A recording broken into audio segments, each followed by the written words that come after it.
Welcome back to another technical deep dive here in the debug zone.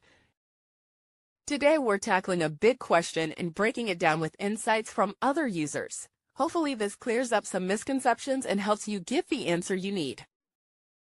So buckle up, stay a little curious, and let's jump right in.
And that's a wrap.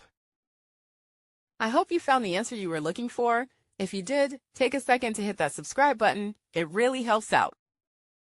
And let me know in the comments which solution worked best for you. See you next time in the debug zone.